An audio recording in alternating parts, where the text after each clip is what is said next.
Good morning, everybody, and welcome back to the Atlas Buff channel. I am Flo, your host. Today, we are excited. I am excited. I got a new camera, as you can see. I don't know if the quality's any better. I'm sure it is.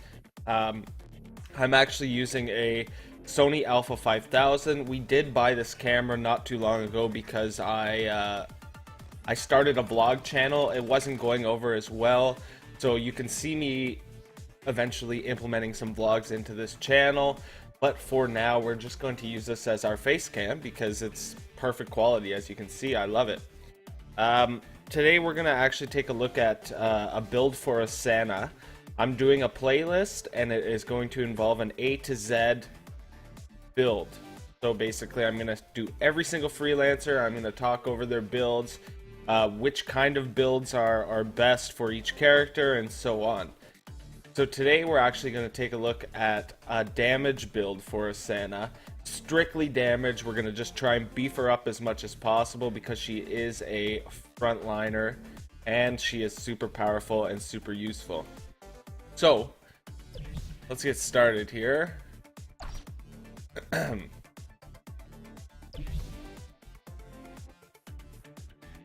So basically I have the Whirling Blade. Well, that is one of her abilities. That's going to be her one ability, her basic main ability. She unleashes a spinning strike that deals 22 direct damage and gains 8 energy per enemy hit. Now, the mod I have on this one is Sword Master. It increases damage by 3 for each enemy hit. So that's just kind of beefing her up as much as possible, and I think it's super useful. Especially because chances are you are going to get right in there and you're going to probably hit 2 or 3 people, so I think that that's a pretty worthy mod. Next up, let's hop over to Rebounding Charge. Dash in a direction doing 25 direct damage to the first enemy hit. If you hit an enemy, you will chase them. Super useful. This dash can bounce off walls, ignores cover. So yeah, you can go wall, wall, wall, wall, hit. Anyhow. So basically, the mod I have is Charge Capacitor, gain a 5 extra energy if you hit an enemy. The reason that this is on there is because I needed an extra mod point for a later ability that I will tell you about when I hit it. But this is honestly a really great mod as well because you're going to be able to hopefully get 2 ultimates in one game. If you hit turn 20, right? And this just kind of beefs up your energy and makes it a little easier to obtain. Let's hop on to the next one. Stand and Fight. Lash out with a surge of energy that deals 24 direct damage and roots the enemy. Gain 10 energy if you hit an enemy. Lots of energy there, that's for sure. The mod I have is the Atomic Edge. It increases damage by 6.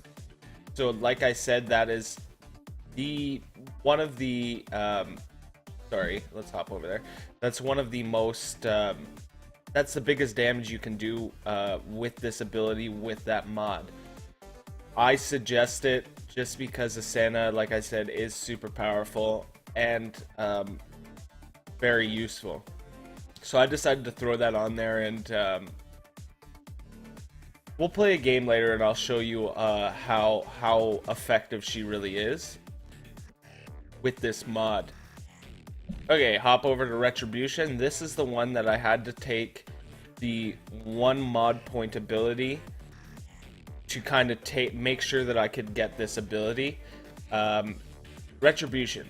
Gains 30 shields until end of turn and deal 12 indirect damage back to enemies who damage you with direct damage. Ignores cover. So basically, I'm buffing that from 12 to 18 damage.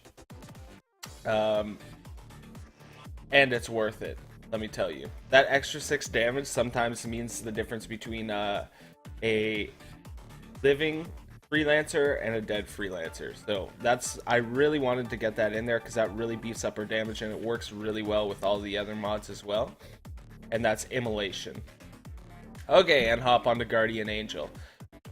Can leap to any ally anywhere on the map. That's the mod I have. It's Savior. So basically, you must target an ally, grant shields to you and the target allies that absorb up to 20 damage. In dash phase, you will teleport to them, doing 35 direct damage to enemies in the area. So that's like, I would want to change this to maybe like slowed all the enemies till the end of turn or something so that they end up vulnerable. But Savior's too good, can leap to an ally anywhere on the map. I think that that's super useful, especially if you want to get out of somewhere and it adds like a little extra, even though it's still going to be a dash and still going to get you out of trouble. Leaping to anywhere on the map is super useful, especially if you're chasing somebody to kill them, you kill them and then you want to jump to the other end of the map. So Guardian Angel is such a great ult. I really like that one. I'm going to talk you through the catalyst. I'm going to just use the basic catalyst for her. Critical shot, which gains might till the end of turn. That's just going to buff her more damage-wise, and I think it's a smart catalyst. Dash catalyst is going to be shift, teleport, or medium distance. I was thinking about possibly Fade is not even in my mind at all, but Fetter, I kind of wanted to think about using that and root adjacent enemies, just because then they might have to use a catalyst, and that also works with our one ability and the buff, right? Anyways, we're gonna stick with shift just because I think that getting out of the area, getting out of an AoE is a lot more useful than rooting an enemy. And the blast phase is second wind, deals 45 health. Heals 45 health over 3 turns and allows full movement. Brain Juice isn't really useful unless you're really a healer, and even still then you need to have like a heal with a mod that's going to heal you back. But that's besides the point, and that'll come later on in a different build. Brain Juice is unuseful here. Second wind is where you're at, because you're going to be taking most of the damage as a tank. Basically what happened was I did play a game, we lost. I don't know if I'm going to upload it. I might just upload the build. I hope I don't have to record this again, but my camera did shut off halfway through, and that's okay. I didn't notice. Anyways, guys, thank you so much. I hope you enjoyed the new camera. I hope it's a little more comfortable to watch. I hope you enjoyed the build. Stay tuned for the Aurora build, which is going to be next, A to Z. So I don't know if I'm going to record it today, but you'll look for a playlist that'll just be all builds. I really appreciate you guys coming by and checking this out. Thank you once again. Hit that sub button, like this video, comment, and let me know whether or not you like the build or if you think that I can make any changes to it, but I'm pretty set in stone this is a decent build. Thank you so much for coming by, guys. My name is Flo with Atlas Buff. See you next time.